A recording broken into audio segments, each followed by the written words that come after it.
قربانی کرتے وقت زبان سے نیت کہنا، دعا پڑھنا ضروری نہیں۔ اگر دل میں خیال کر لیا کہ میں قربانی کرتا ہوں اور زبان سے کچھ نہیں پڑھا، فقط زبان سے بسم اللہ اللہ اکبر کہہ کر ذبح کر دیا تو قربانی درست ہے۔ لیکن اگر یاد ہو تو دعا پڑھ لینا بہت بہتر ہے۔ ذبح سے پہلے یہ دعا ہے: انی وجہت وجہی للذی فطر السماوات والارض حنیفا وما انا من المشرکین ان صلاتی ونسکی ومحیاي ومماتی للہ رب العالمین لا شریک لہ وبذلک امرت وانا من المسلمین اللہم منک ولک۔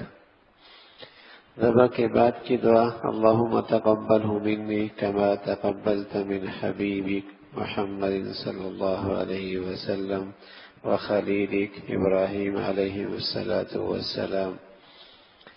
یہ مسلمان قربانی کے وقت یہ دعا پڑھتا ہے، اور اس دعا میں اس بات کا اظہار ہے کہ یہ قربانی خالص اللہ کے لیے ہے، خالص اللہ کے لیے۔ عمل کرنا بھی مبارک ہے، لیکن اس عمل کے ساتھ نیت کا درست رکھنا بہت ضروری ہے۔ بس اوقات شیطان نیکی کرنے نہیں دیتا، اور اگر کوئی آدمی ہمت کر کے کر بھی لے تو پورے طور پہ نہیں کرنے دیتا، صحیح طور پہ نہیں کرنے دیتا، تو قدم قدم پہ راستہ مارتا ہے۔ قربانی کا عمل تو غیر معمولی ہے، اور سال کے صرف ان 3 دنوں میں یہ موقع میسر آتا ہے، اور ہر بال کے پیارے رسول صلی اللہ علیہ وسلم نے نیکی کا اعلان اور اس کی خبر دی ہے۔ نیکی بہت بڑی ہے، تو بس اوقات شیطان ایسے موقع پہ نیتوں پہ حملہ کرتا ہے، ضائع کرا دیتا ہے، نام و نمود کے راستے سے، شہرت کے راستے سے، دکھلاوے کے راستے سے کچھ اور اغراض پیش نظر ہو جاتے ہیں، اس کی وجہ سے اتنی بڑی نیکی ضائع۔ محنت بھی کی، پیسہ بھی لگایا، کوشش بھی کی، حاصل بھی کچھ نہیں ہوا۔ تو جانور لیتے ہوئے بھی کس لیے دے رہا ہوں؟ اللہ کے لیے۔ ذبح کرتے ہوئے بھی اسی کا اظہار ہے کہ اے اللہ میں تیری خاطر اسے ذبح کر رہا ہوں۔ انی وجہت وجہی للذی فطر السماوات والارض، میں اپنے آپ کو اس ذات کی طرف متوجہ کر رہا ہوں جو زمین و آسمان کا بادشاہ پیدا کرنے والا ہے، سب سے یکسو ہو کر، کسی سے کچھ غرض نہیں۔ اور اگلا جملہ ہے وما انا من المشرکین، میں مشرکوں میں سے نہیں ہوں۔ غیر مسلمان کا مشرک قربانی کر رہا ہے، نماز پڑھ رہا، لیکن ریا آدمی کے اندر شرک کی ملاوٹ کر دیتا ہے۔ ریا خفی شرک ہے، خفی شرک، ریا دکھلاوا خفی شرک ہے۔ تو اس موقع پہ خاص طور پہ اللہ کے نبی صلی اللہ علیہ وسلم نے یہ دعا بتلائی: وما انا من المشرکین، میں مشرکوں میں سے نہیں ہوں، آپ کی عبادت میں کسی غیر کو شریک نہیں کر رہا، آپ کی عبادت میں کسی غیر کو شریک نہیں کر رہا، یہاں میری غرض صرف آپ کی رضا، آپ کو راضی کرنا ہے۔ اور پھر اس سے اگلا جامع جملہ ہے کہ میری قربانی، میری نماز ہو، میری قربانی ہو، بلکہ میری زندگی ہو، میری موت ہو، سب اللہ کے لیے، سب اللہ کے لیے، میری ہر چیز اللہ کی خاطر، میرا جینا مرنا بھی اللہ کے خاطر، میری نماز قربانی بھی اللہ کے خاطر، اور اس کا کوئی شریک نہیں، اور مجھے اسی کا حکم ملا ہے، میں فرما برداروں میں سے ہوں۔ تو اس انداز سے آدمی اس دعا میں اظہار کر رہا ہے کہ اللہ یہ خالص آپ کے لیے عمل کر رہا ہوں، خالص آپ کے لیے، اس میں میری کوئی دنیاوی حکمت مصلحت پیش نظر نہیں، ذاتی اور جسے کہیں کہ دنیاوی مفاد اس سے میرا وابستہ نہیں، میری غرض آپ کو راضی کرنا۔ میری غرض تو آپ کو راضی کرنا ہے. قربانی ہو یا حج ہو، قربانی ہو یا حج ہو، ان دونوں میں نظر یہی آتا ہے کہ اس میں عقل سے زیادہ اتباع ہی اتباع ہے. بظاہر عقل کچھ کہہ رہی ہے لیکن شریعت کی اتباع کا رنگ کچھ اور ہی نظر آتا ہے.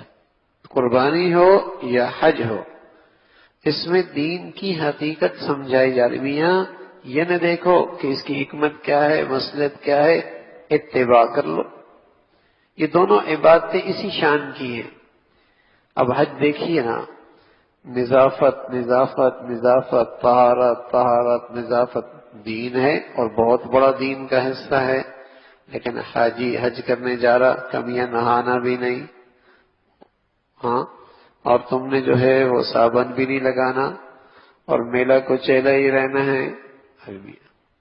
اتباع ہے. بیت اللہ کا طواف کتنا بڑا اجر ہے اور حجر اسود کا استلام کتنا بڑا اجر ہے. اور جب لوگ عرفات چلے جاتے ہیں موقع بڑا اچھا ہوتا ہے بیت اللہ کا طواف کرنے کا اور استلام کرنے کا بڑا اچھا موقع ملتا ہے، حجر اسود کو بوسہ دینے کا بڑا اچھا موقع ملتا ہے. لیکن کیا کہا جاتا ہے میاں، اب اگر طواف کرے گا تو ثواب نہیں ملے گا، اب تو اجر اتباع میں ہے. جب جنگل میں پڑاؤ ڈالو اب تمہیں اجر سارا وہیں ملے گا. اب حرم میں نماز میں اتنا ثواب نہیں جتنا نماز پڑھنا مینا میں ثواب ہے.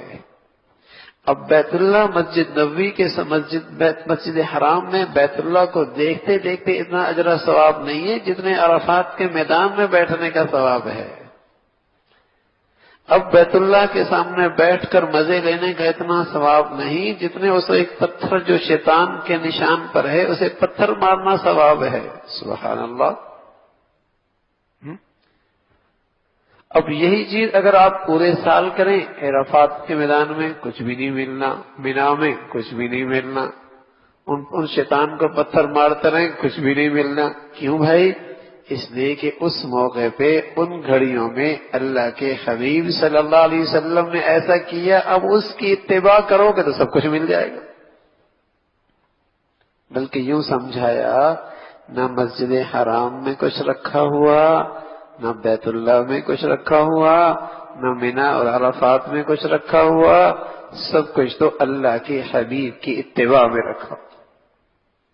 جو اس کی نقل کرتے چلے جائیں گے، اتباع کرتے چلیں گے، قیمتی بنتا چلا جائے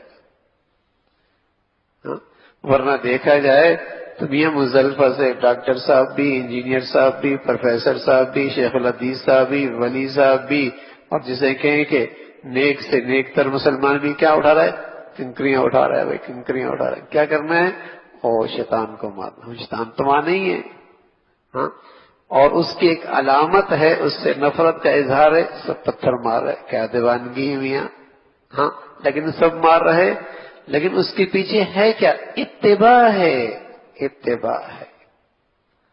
حضرت عمر رضی اللہ عنہ جب حجر اسود کو بوسہ دینے لگے تو فرمانے لگے، حجر اسود تو پتھر ہی تو ہے، تو نہ نفع دے سکتا ہے نہ نقصان دے سکتا ہے.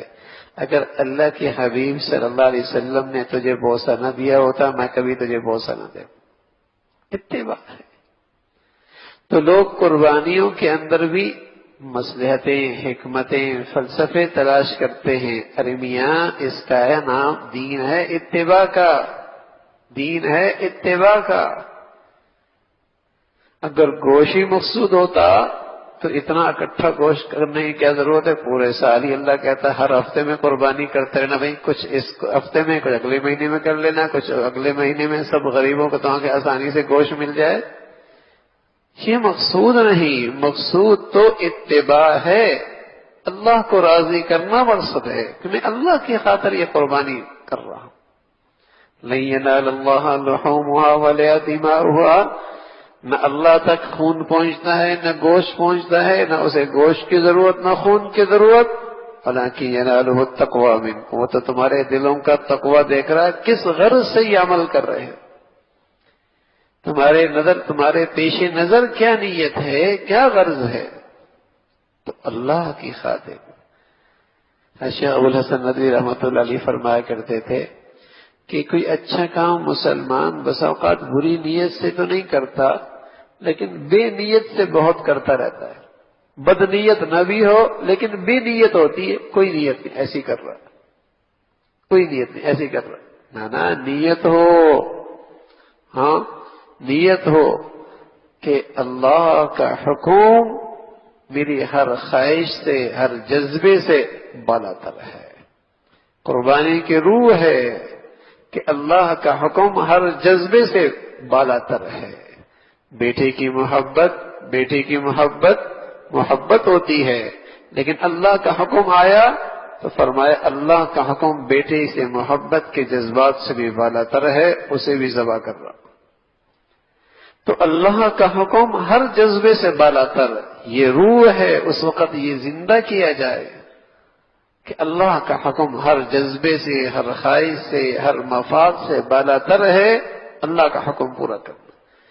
اس قربانی سے یہ زندگی ملے، اس قربانی سے یہ زندگی ملے کہ آئندہ زندگی کے اندر بھی ہر مفادات سے بالا تر اللہ کا حکم ہوگا، ہر خواہش سے بالا تر اللہ کا حکم ہوگا، اور ہر جذبے سے بالا تر اللہ اور اللہ کے رسول کی اتباع ہوگی۔ یہ قربانی ہے۔